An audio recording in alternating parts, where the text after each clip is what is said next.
aucun conteste, un temps politique majeur. D'abord, le temps politique qu'on peut tous constater, et je crois que tous s'en réjouir, c'est le temps de la construction d'un document unique d'urbanisation à l'échelle de l'ensemble de la métropole des 37 communes, et d'un document qui sera associé dorénavant pour la partie habitat avec le PLH qui est intégré dans ce document.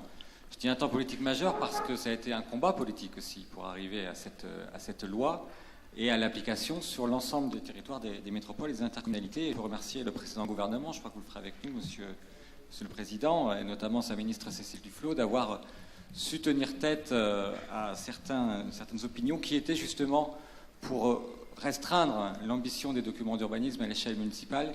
Et je crois que pour une agglomération comme la nôtre, c'est intéressant et c'est important de pouvoir raisonner et d'avoir des documents de régulation à l'échelle métropolitaine.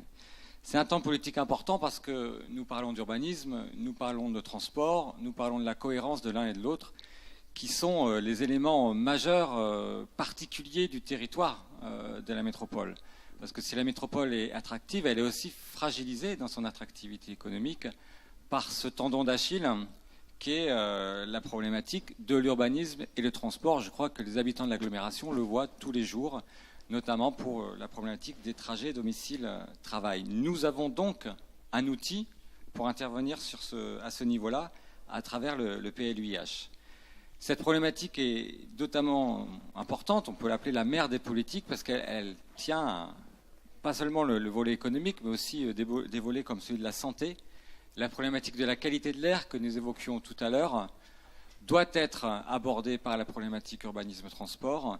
La problématique, évidemment, du plan climat-énergie territoriale. À quoi sert d'édicter des objectifs dans un plan climat-énergie territoriale, air, énergie, climat territorial, s'il n'y a pas des outils politiques majeurs pour intervenir, et le PLUIH est évidemment l'un de ceux-là.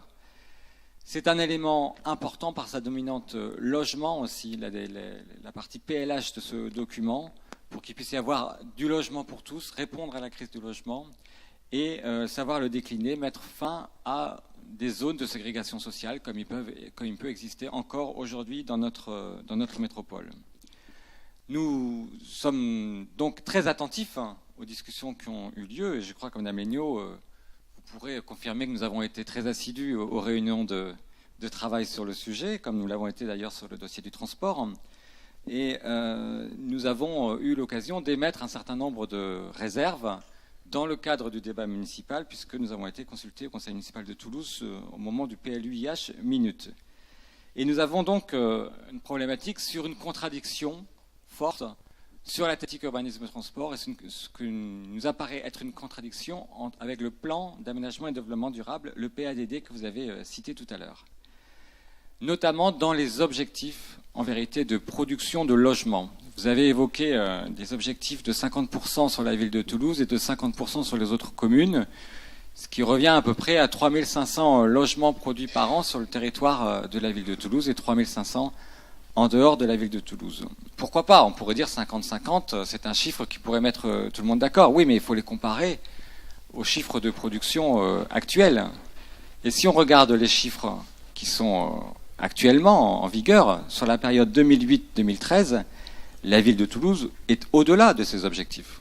La ville de Toulouse a produit plus de 4100 logements par an sur la période 2008 à 2013 ou 2008-2015. On peut le voir dans les chiffres de Toulouse Métropole en chiffres. Il y a donc, en réalité, une diminution de la contribution de la part de la ville de Toulouse à la feuille de route métropolitaine.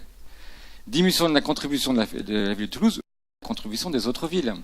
Et c'est là qu'il y a un problème de cohérence, à notre avis, qui est de renforcer l'effort des villes périphériques, quand dans le même temps, on renforce l'investissement en matière de transport sur la ville-centre.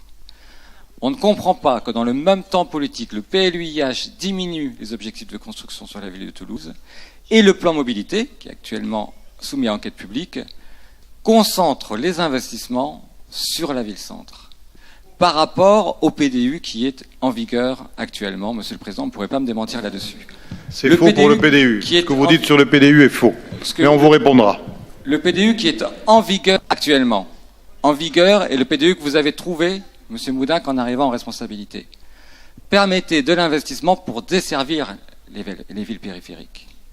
Il y a des aménagements, parlons tiens, au hasard, de l'ouest toulousain, des aménagements qualitatifs pour desservir en bus, en linéo, ou en bus à haut niveau de service, nous disions à l'époque, une capacité de 30 000 voyageurs par jour. Eh bien, le PDU, qui est soumis à enquête publique, lui, on parle de combien? De 8 000, 10 000 voyageurs par jour.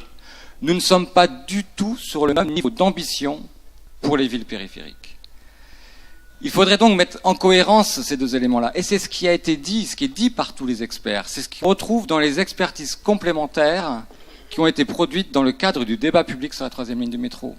Expertises complémentaires, donc vous vous êtes félicité des résultats, puisqu'ils démontraient la faisabilité économique de la troisième ligne du métro, en tout cas son potentiel d'attractivité, en réalité, à condition, disaient les rapporteurs, et à condition unique, qu'il y ait les constructions le long de ces 28 km de tracé.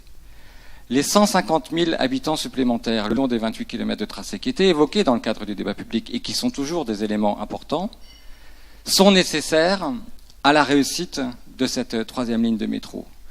Mais alors, ce rendez-vous qu'on attendait, celui du PLUIH, est-ce que la majorité conduite par M. Moudinque mettra 150 000 habitants supplémentaires sur les 28 km du métro? Ça nous semblait absolument énorme comme potentiel de constructibilité supplémentaire. Eh bien non, puisque c'est là qu'on a un certain nombre de surprises. La feuille de route communale, je l'ai évoquée, mais surtout, il n'y a pas d'augmentation de la constructibilité le long du tracé de la troisième ligne de métro, dans le PLUIH qui est soumis au débat. Mais c'est complètement contradictoire. On a cessé de nous dire que ces deux éléments devaient être raccordés, qu'ils le seraient forcément, puisqu'ils étaient sur le même temps, l'année 2017-2018, on débattra en 2018 de l'enquête publique sur le PLUIH, et que forcément ils seraient raccordés. Eh bien non.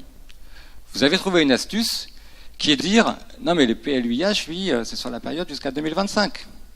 La troisième ligne de métro, elle sera effective en 2024. Donc on verra plus tard. Mais ça ne fonctionne pas, cet artifice.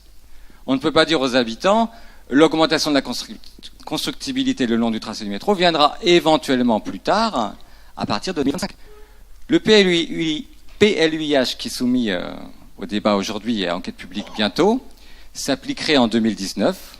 Les permis de construire qui seraient instruits, donc, sont pour des livraisons de logements qui sont 2023-2024. C'est-à-dire qu'on est sur la même temporalité que celle qui est envisagée pour la construction de la troisième ligne de métro. Donc l'augmentation de la constructibilité, elle devrait être effective ici, si on était raccord avec les objectifs de la troisième ligne de métro. Et là, nous ne comprenons plus la logique qui est la vôtre. Sur les autres éléments du PLUIH, nous aurions aimé, mais nous verrons plus tard dans le débat public, qu'il y ait plus de précision sur les typologies de logement social. Vous avez évoqué le souhait de répondre aux 25% de logements sociaux à l'horizon 2025. Heureusement qu'il y ait cet objectif. Il ne pourrait pas être... Le PLUIH serait déclaré illégal si jamais il n'était pas conforme à la loi sur cet objectif. Mais la question c'est à quel endroit on construit le logement social et quel type de logements sociaux on construit. Parce que vous savez qu'il y a différentes catégories de logements sociaux et qu'on ne peut pas tous les aborder de la même façon. Il faudrait que les feuilles de route puissent préciser les typologies de logements sociaux qui sont mentionnées. Enfin, je reviens sur les servitudes de mixité sociale que vous avez évoquées tout à l'heure, Madame Legnaud, pour m'étonner. On a eu l'occasion d'en discuter à l'échelle municipale de cette augmentation de niveau auquel la servitude de mixité sociale s'applique. Je m'étonne que dans le cadre de la concertation, il y ait encore des modifications sur cet aspect-là, que la ville de Balma, par exemple, vous l'avez cité, ait augmenté le seuil de déclenchement des obligations de construction de logements sociaux, alors que la ville de Balma est loin d'être garantie d'arriver aux 25% de logements sociaux à l'horizon 2025. Donc là-dessus, nous avons l'impression que finalement, la mixité sociale n'est pas utilisée telle qu'elle pourrait l'être pour tenir ces objectifs. Enfin, nous regrettons que le PLUIH n'ait pas été l'occasion que vous ayez saisie pour favoriser la protection, voire l'évolution des espaces végétalisés à l'échelle de la métropole. La protection des zones agricoles, évidemment. Il y a des éléments là-dessus au niveau du SCOT qui nous y obligent. Mais aussi la biodiversité du quotidien. Pas simplement vert, mais des zones qui existent déjà et qui méritent d'être mieux protégées.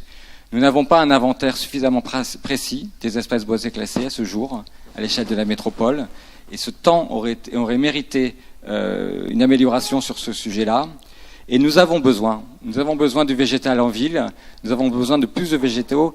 Il y a des améliorations réglementaires qui seront mises en œuvre, mais nous pensons qu'il y aurait fallu un temps plus important, un travail plus fourni sur ce dossier-là pour répondre à cette problématique de la biodiversité en ville. Je vous remercie.